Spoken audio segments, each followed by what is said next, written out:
Welcome to the Life Beyond Surviving video blog series. This one is 20 Steps to Finding Joy in the Trials, and this is the introduction.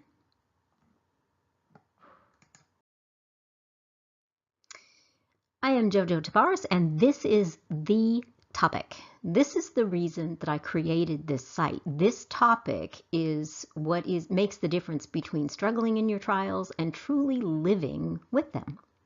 This is the topic that squashes the old saying that there's light at the end of the tunnel. I hate that saying, and I'm going to tell you why in just a minute. Here's how it works. This vlog series is actually from a video webinar that I did for a Facebook group I had a while back. I've chopped it up into little bite-sized pieces for your convenience, because it was a very long video.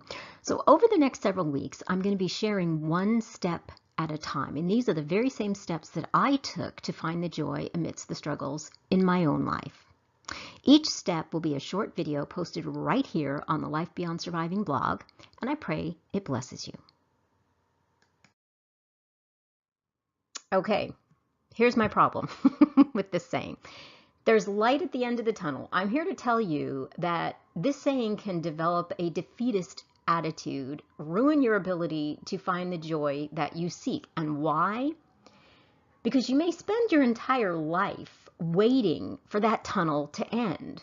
Some trials don't end this side of heaven. And if you're looking for light at the end of your tunnel, you can get very discouraged if your tunnel lasts 2 to 3 years, 2 to 3 decades.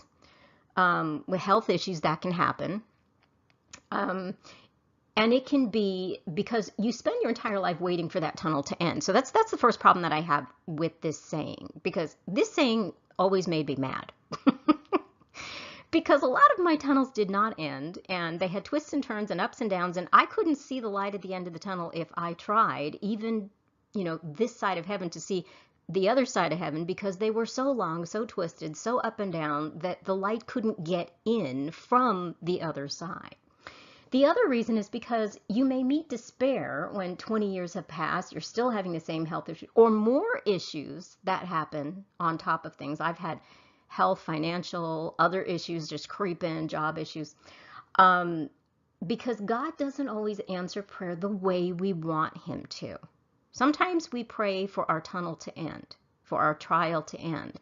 And that is not what God would have for us. Some people are born with a particular health issue that they struggle with all their life this side of heaven. It's not going to be there afterward, but boy, do they struggle this side of heaven. How do you find light at the end of the tunnel when you can't see the end of the tunnel because God does not answer your prayer the way you want him to? Sometimes he says no, and there's a reason for that. A lot of time, and I'll go into this in a minute, but there are reasons why we do not have our prayer answered the way we want this side of heaven. And also because there is light inside the tunnel if you know where and how to look. And that's what I'm going to focus on for this webinar. So you can see there is light inside the tunnel, but you actually have to look for the light. You have to look in places, and you have to be determined. You have to be proactive about looking for the light inside your tunnel. Because as you can see in this tunnel, you can't see the end. It twists and turns. You cannot see the light at the end of this tunnel, but you can see some light in the tunnel. Okay, before we get into 20 steps to finding joy in your trial, in your tunnel, I want to go over some don'ts. So a couple of things that you don't want to do. You do not want to watch sad movies, listen to sad songs for too long. I suggest it's a good idea right away, because when you first have trouble, or at times during your struggles, things will come up that just, you need to cry, you need to, yell, you need to cry out to God. And watching sad movies or listening to sad songs is a great idea in the moment, but you do not want to do that ongoing, because that will keep you looking at the problem instead of looking for the light in the tunnel. So just enough to cry it out and then stop with the sad stuff. Another don't. Don't invite response from those who don't understand. That is just incredibly frustrating when you are the most frustrated or overwhelmed or sad or depressed, that you ask somebody what you should do, and it's somebody who does not comprehend what you're going through or doesn't think the way that you do. That's not going to help. Another don't read all those Christianese devotionals that just say, trust God and be happy. I'm not saying devotionals aren't good. I've read a lot of great ones. But there are a lot out there, a lot. And they just tell you, trust God and be happy. And that's true, but they don't tell you how. And they don't guide you. How do you do that in the midst of a tunnel where you do not see the light in the tunnel and you can't even see where the tunnel ends? So it'll usually just, like I said, that tunnel thing makes you mad because it gets you focusing on, well, I can't do that, or how do I do that? I can't do that. Never mind. That just makes you mad or sad. So don't do those things. One more don't.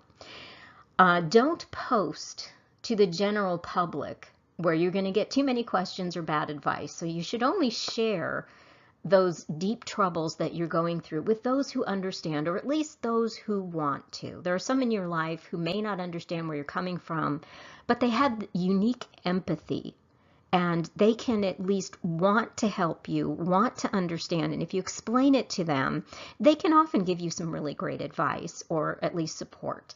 But you don't want to post. I found I don't post a lot of those things on my regular Facebook page or anywhere public, because you get a lot of, well, you should try this and you should try that, and then they get mad at you when you say that didn't work for me. And that just creates more chaos in your life. And if you're going through a tunnel, what you don't need is other stuff being thrown on top of you, because the tunnel is narrow enough as it is. You don't need all that other stuff in there. Okay, that's the don'ts. Now let's get into what you should do. Okay, that is the introduction for 20 Steps to Finding Joy in the Trials. See you in the next video.